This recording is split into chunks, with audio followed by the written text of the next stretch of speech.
seperti ada yang ngikutin ya? Halo kan ya? Halo. Mungkin firasatku aja sih.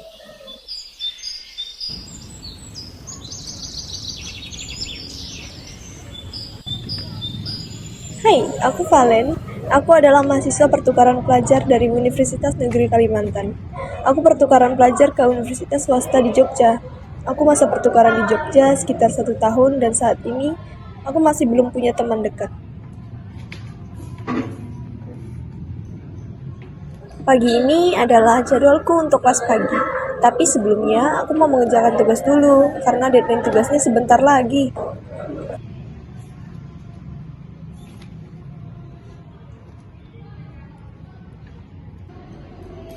Halo semua, aku Jacob.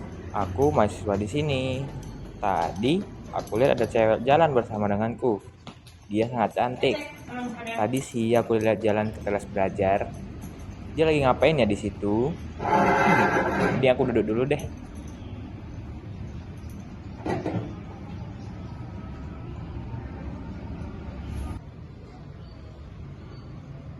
Aduh, dia sangat cantik sekali. Seperti hari ini cerah dan berawan. Apa aku deketin dia ya? Terus kenalan, tapi aku takut. Hmm.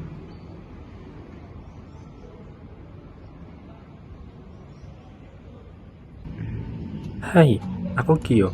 Aku sahabat kecilnya si Valen. Hai Valen, selamat pagi. Hai, pagi juga dia. Tuh kan pagi-pagi udah datang. Iya nih aku ngerjain tugas komunikasi interpersonal yang paper individu itu loh. Kamu udah selesai? Oh, komputer, ya paper tuh ya? Iya. Udah sih, udah selesai aku. Oh ya, jam 4, jam 12 siang loh. Oke, siap. Oh ya, aku mau titip tas komputer boleh? Aku mau kantin sama biasa selesai bikin book. Boleh, taruh aja di sini. Kamu itu satu enggak? Enggak, aman. Oh, kasih ya. Oke.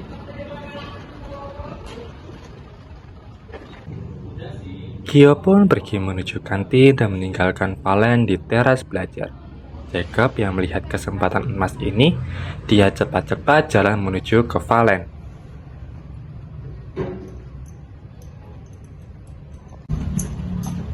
Halo, kamu Valen ya? Ya, kamu siapa ya? Kenalin nama aku Jacob, aku mahasiswa di sini. Kamu kayak asing banget, kamu bukan mahasiswa di sini. Soalnya Jacob, jadi aku mahasiswi pertukaran dari Kalimantan. Gue hidup di sini nggak? Oh ya, kamu pertukarannya jauh banget dari Kalimantan ke Jogja. Berapa lama pertukaran? 1 tahun ya, kurang lebih 2 semester. Kamu lagi apa ini? Aku lagi kerja di personal. Aku bikin bagian isinya. Aku bisa bantu gak? Bisa mungkin.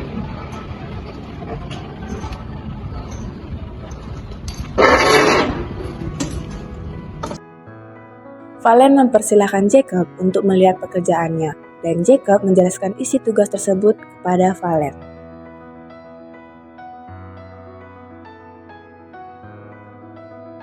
Tiga bulan kemudian. Pada suatu hari, ketika Valen berada di situasi kampus yang sepi, ia lagi duduk sendirian. Jacob yang melihat Valen lagi sendirian, ia datang ke Valen dan menemaninya. Halo Pak. Halo Jacob. Oh ya, kamu sibuk? Enggak sih. Mau nemenin aku ke suatu tempat nih?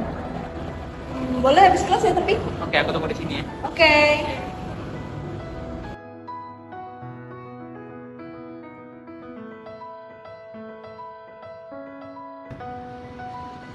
Kita mau kemana sih, Jen? Ada deh suatu tempat. Yaudah. Valen pergi bersama Jacob. Valen berpikir positif dan tidak memikirkan hal-hal yang aneh. Setibanya di lokasi, Valen diberi kain untuk menutupi matanya. Valen pun dengan polosnya mengikuti apa yang Jacob minta. Saat situasi dan kondisi sudah memungkinkan, maka Jacob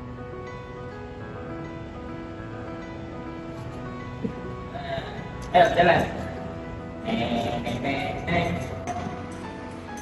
Kita kemana sih, Jen? Ada deh.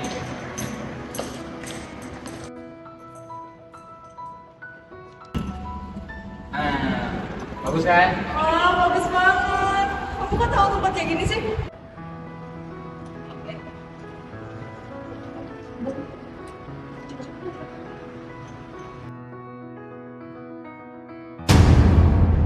Mulai keesokan harinya, Valen tidak datang ke kampus, dan sudah hampir 1 minggu ia tidak ada kabar sama sekali. Teman-temannya pun merasa khawatir sama Valen. Jacob pun juga sudah 1 minggu berubah tingkah dan mulai dari suka menyendiri, dan dia juga sudah menjauh dari circle-nya. Kania Gio, kalian tahu nggak Valen kemana? Dia udah semingguan ini nggak kelihatan, dia juga nggak datang kelas. Kalian tahu nggak kemana? Bener aja seminggu. Iya, dia juga nggak ada kabar sama aku chat ini akhir ini. Terus juga Jacob juga berubah tingkahnya. Bukan bener apa aku bilang. Teh dong. Coba cerita Gio. Jadi tuh awalnya tuh Jacob sama Valen ketemu di SWS di bulan lalu. Nah itu awal-awal gimana si Valen tuh berpindah ke Jawa. Ya kalian tau lah kan, aku sama Valen kan udah pernah dari SD tuh, yang dimana kita tuh emang sudah saling kenal aja, udah saling cerita, terus ya udah dibilang kayak bestie lah gitu kan. Terus pas pas SMP ya kan orang tuh cerai kan ya, nah itu udah mulai berubah. Nah pas pas SMA itu kan dia kan tinggal sama neneknya tuh. Nah pas mulai kuliah tuh neneknya meninggal. Ya sejak itu sih Valen jadi anak yang pendiam dan tertutup. Hubungannya sama Jacob apa? Tunggu dulu, biarin Gio cerita dulu. Oke lanjut ya. Jadi tuh Valen tuh pernah cerita ke aku kalau Jacob tuh sering chat ke Valen gitu, dan ya kalau Valen gak bales lebih dari 2 jam aja gitu, Jacob pasti spam call, spam telepon lah. Terus juga kan Jacob tuh pasti marah sama Valen, dan yang gak habis pikir sih bisa-bisanya Jacob pakai posesif ke Valen. Kamu nggak usah ngomong aneh-aneh ya soal Jacob ya. Mulai. Gitu ya. Oke. Jadi tuh feelingku sih gimana Jacob tuh kayaknya suka deh sama Valen. Soalnya kan kalian tahu lah kalau Jacob tuh kan pintar, dia kan bisa nge-hack akun-akun orang kan. Nah di Valen pernah cerita ke aku kalau GPS HP dia tuh gak pernah mati, dan feelingku sih Jacob tuh kayak nge-hack HP-nya dia gitu. Dan dan Jacob dan Valen aja mau deket sama aku aja, Jacob tuh pasti di tengah-tengah aku, apa sih namanya, ya pokoknya sama Valen tuh deket kan ya. Si Jacob tuh selalu kayak misahin aku. Oh, biar gak berdua terus. Nah iya bener. Udah ngomongnya. Udah sih, jauh usah ngomong aneh-aneh. Aku tuh udah kenal Jacob dari TK, nggak mungkin loh dia kayak gitu. Ya Udah sih, udah lah. Kalian lanjutin cerita, aku males. Tania. Kania pun pergi meninggalkan Gio dan Lita. Kania berusaha menghubungi Jacob untuk memastikan bahwa semua yang dikatakan Gio adalah bohong dan salah besar. Tetapi Jacob tidak ada respon, dan Kania pun sudah putus asa dengan effortnya. Sejak saat itu, Kania menjadi anak yang menyendiri dan suka menjauh dari Gio dan Lita. Di satu sisi, Gio dan Lita pun juga berusaha memperbaiki hubungan. Lita pun berusaha menghubungi Valen, tetapi semua sia-sia.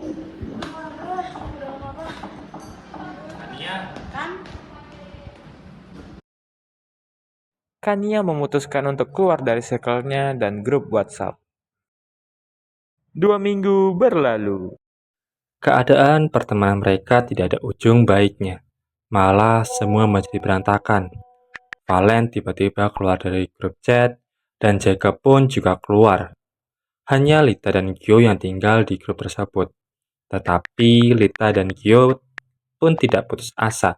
Mereka berusaha mencari keberadaan Valen, yang dimana ia sudah hampir 3 minggu menghilang.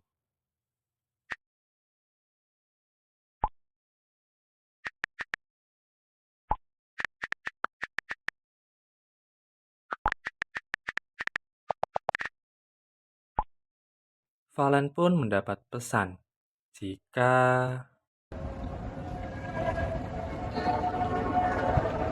Gio, coba lihat ini deh. Aku dapat pesan, kita suruh datang ke alamat ini. Tapi aku takut, kamu mau nggak nolak? Bisa tenang kok, aku akan nemenin. Mungkin ini petunjuk kita untuk menemukan mereka. Ya, aku juga berharap begitu sih. Yaudah, ayo. Lita dan Gio pun mendatangi alamat yang diberikan oleh nomor tersebut, dan setibanya mereka di lokasi, mereka terkejut.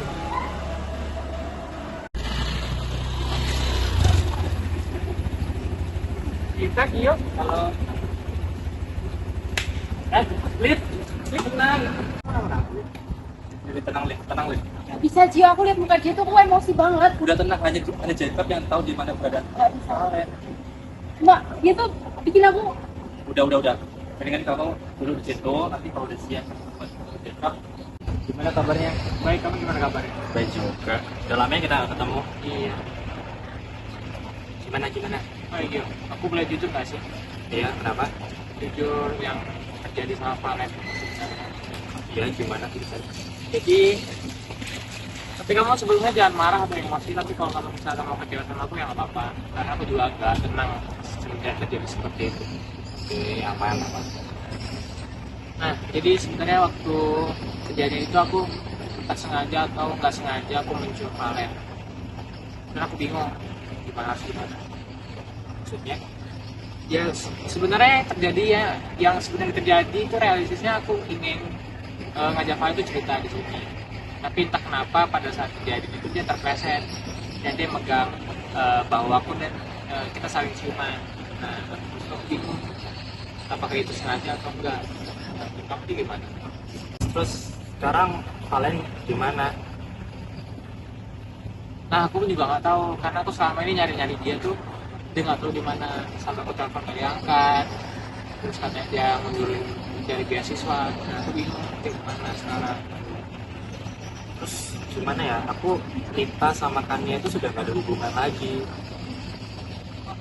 Ya aku juga sebenarnya juga bingung karena dari Lita sama Kania itu udah coba menghubungin, tapi si Valennya juga nggak ada respon, terus juga nggak ada kabar kabarnya. Jadi tuh aku bingung, yang buat aku tuh kepikiran terus dan juga aku nggak tenang selama ini gitu. Cek tenang. Kenapa Lid? maaf ya, tapi aku udah nampar kamu. Iya nggak apa-apa Lid. Aku juga bingung harus ngapain. Soalnya Valen juga nggak ada kabar. Aku sekarang udah ngerti loh semuanya. Kita sekarang udah tahu kamu siapa. Di sana harus gimana? Karena aku takut banget sekarang. Gak apa-apa, kita cari solusinya bareng-bareng. Asal itu gak menjurus ke seks kan? Iya, karena itu cuma sekedar cuman nggak sengaja doang. Tapi itu lari ke pelecehan seksual nggak sih? Oke, tenang. Besok kita ketemukannya di kampus ya. Kita ngomongin baik-baik. Keesokan harinya.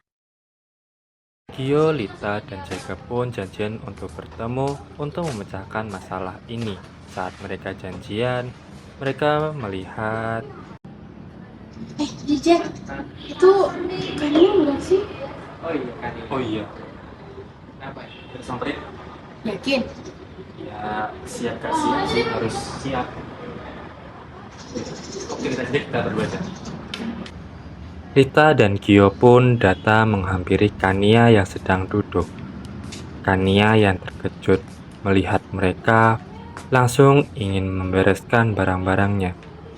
Gio dan Lita dengan sigap menghadang Kania untuk tidak pergi dan memohon untuk diam sejenak mendengarkan penjelasan kami. Kania mendengarkan penjelasan mereka. Tiba-tiba Kania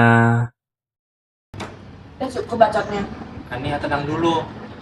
Nah, Iya, kalau kamu mau dengar cerita realnya, aku panggil Jacob. Jacob ada di sebelah tuh. ambil aja. Jack.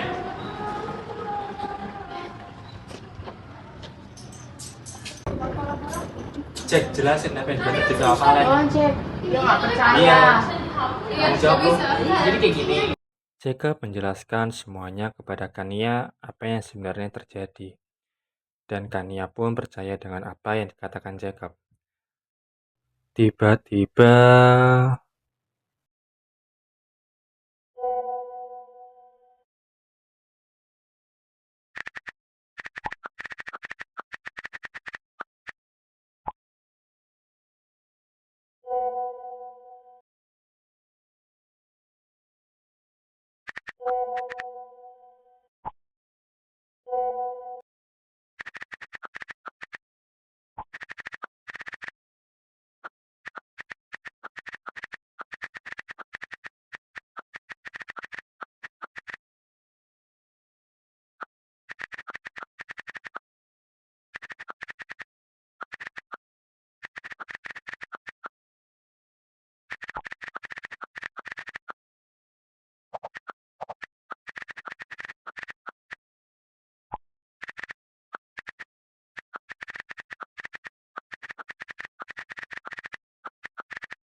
1 minggu kemudian. Suatu hari ketika Gio, Lita, Jakob, Kania, mereka semua tiba-tiba mendapat chat dari nomor tidak diketahui dengan pesan temui aku di kampus sekarang juga.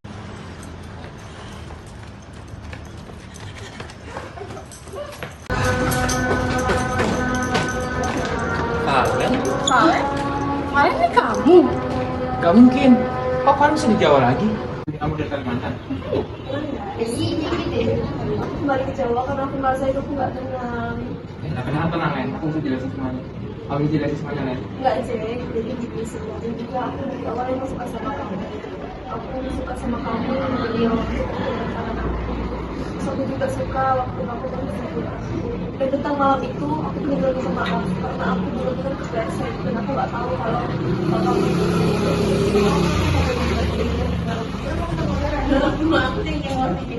Terus kenapa kamu memutuskan bilang saja?